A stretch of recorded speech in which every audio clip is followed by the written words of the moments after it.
First, you got a 21.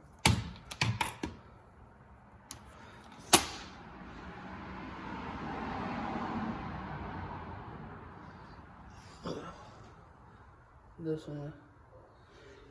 And then I'm gonna lower it so I can get this bolt out of the back. So then I can drop that enough, undo shocks, and then support that, and then yeah. 7. Yeah. 1, 3. You gotta pop that out. It should just come out. And that's the only other thing that's gonna let you to drop the gas tank. So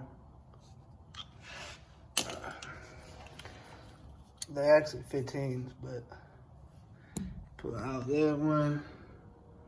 I got this right here. I'm gonna lower that so I could get this out. Once I get that out, well, actually what I'm gonna do is I gotta support the gas tank up first with something so I can put the jack on the diff, undo both the shocks, undo the U-bolts, and then probably do this last, but I just wanted to get this down. All right, so I use my little undo this. It's an 8, the clamp, because there's no way you're getting that out from there. I just undid that. I had to use my little, I don't know where it's at, my little pry bar, just a really wide flathead, because it was pretty on there. And just twist it off, whatever, use your leverage. That's the only thing that was holding it up after I got them straps down. I undid the plastic lines. There's a clip on the back. If you look at it from the other side, it's super easy. You can see everything. They in a little like thing just to keep them in place. Just pop them out of there so they're freer. They can move more. They're attached to the hard lines. Now it's free. I got it sitting on some wood. I can get this out of here pretty easy now. And this is the hard part. So that's done. And so it should be pretty easy, this side and the other side. And my floor jack free so I can use it on the diff. All right, it's like 1 in the morning. I'm dirty. I got both sides done. Whatever. Yeah, I got both sides done. I'm just gonna take that side off for now. I'm gonna take that bolt off and see if I can get it out. This is, I'm not even gonna wiggle it too much, but that floor jack's holding it up. Both sides are taken out. I don't know if you can see the other side or not, but it's taken out. All these done. So tomorrow, what I'm gonna do is, it's 1 in the morning, like I said, so I'm not even trying to be loud so the neighbor can't hear and whatever, because there's somebody upstairs. But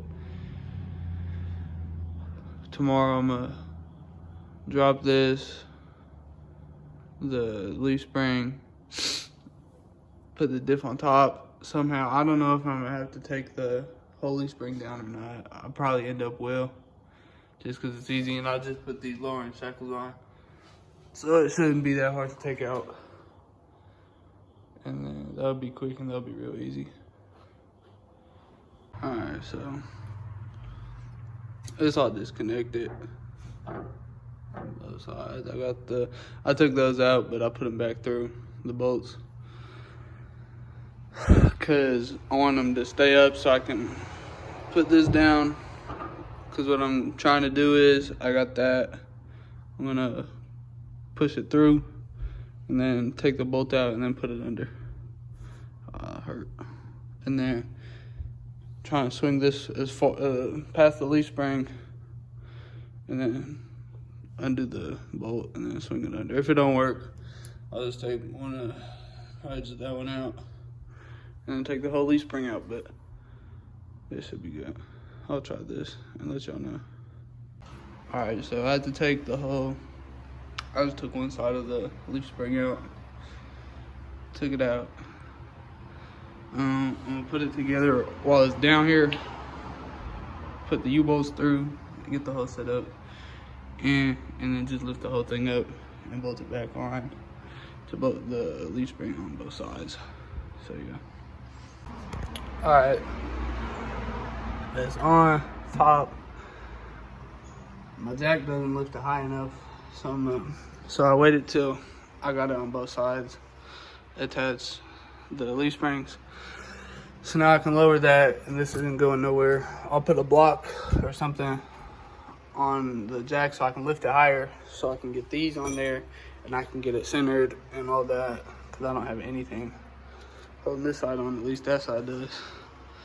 I don't know if you can see that, but yeah. So once I do that, I can get the U-bolts through, and I'll show you how you're supposed to assemble this. I forgot to mention, take the bump stops off. They're there. It was a 15. Yeah, 15. You just gotta go from the inside of the chassis rail and unbolt it. Make sure this is in there so it doesn't spin. And take that out, or else you're gonna be hitting it a lot once you lower this. I don't got a notch yet either, so you got to. All right, so I got everything blend up. So this is the order. It comes with these, the U-looking thing, and then this base plate for the top, whatever. This, the bolt, there's a hole from previously on the top of the diff.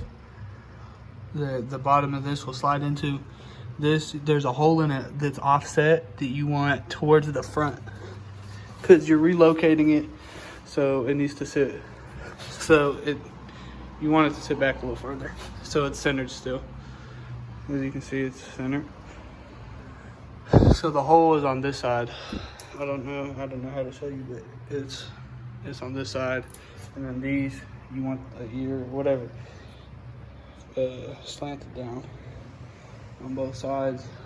Yeah, I haven't tightened any of these up yet. I just put the fuel tank back in. I gotta tighten those back up. And for this, I didn't drop the whole thing with the neck.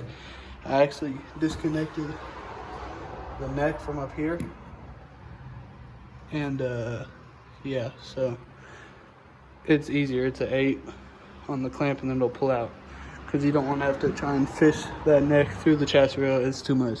So I just disconnect the neck from the tank. And yeah, it's all done now. The shock, it was a pain. What I did, I just went under it, and like I'm pushing up for chest, I just pushed it up, because that was the easiest way, and then slid it in there and slid the bolt through. It wasn't that hard. I needed shocks, but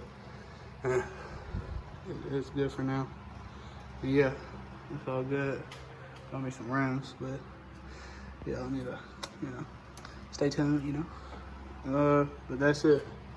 Make sure to take them bump stops off. You're gonna have these. You can't reuse any of this. That's what came off the top of the leaf spring. So, yeah.